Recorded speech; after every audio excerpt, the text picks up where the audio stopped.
Malopkin, soyez bienvenue. Je m'appelle Georges et aujourd'hui on va parler de langue familière. Il y a plein de vocabulaire à apprendre quand on apprend une langue et surtout le vocabulaire familier, c'est-à-dire la langue familière, c'est un des éléments des choses les plus difficiles à apprendre et à maîtriser parce que ce vocabulaire change selon la région, selon les pays, selon les personnes, même selon les générations. Alors, ça c'est du vocabulaire qui change constamment. C'est pour ça que je crois que c'est important de partager un peu et de savoir un peu. Et bon, en même temps, comme ça, on pourrait aussi demander des francophones qui parlent le français et au cas qu'il y a des autres expressions ou des autres équivalents pour les expressions que je vais vous montrer. Vous êtes prêts? Bon, on y va.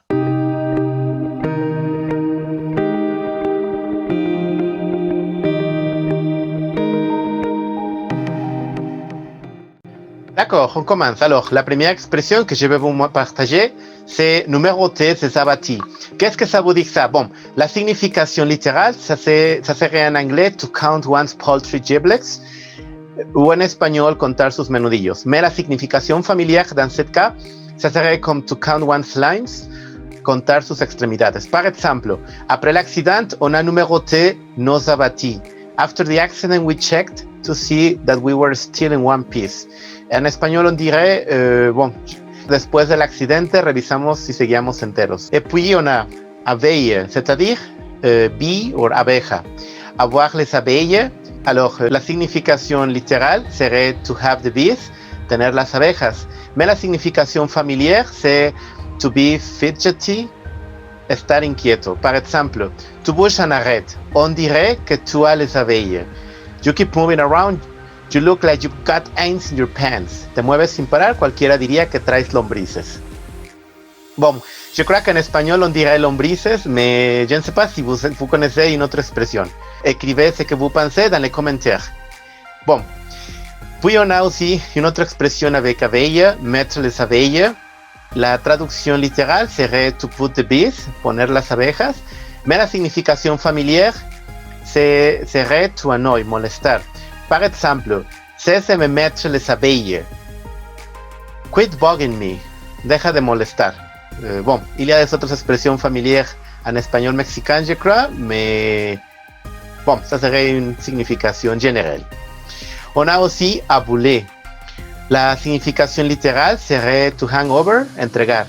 Je crois que comme signification familière, on dirait en espagnol soltarse con. Par exemple, aboule toutes les fruits que je tire. Hand over all the doubt or I'll shoot. Suéltate con la lana o te disparo. On a aussi abus, c'est-à-dire abuse ou abuso. Et dans ce cas, on a par exemple, il y a de l'abus. That's going too far. Eso ya es mucho. Ou un autre exemple, le supermarché falsifie les dates limites. Il y a de l'abus. The supermarket fakes the use-by dates. Things are getting out of hand. El supermercado está cambiando las fechas de caducidad. Se pasan. Accoucher, c'est-à-dire to give birth, dar a luz. Mais la signification familière serait to confess, confessar. Par exemple, tu as quelque chose à me dire.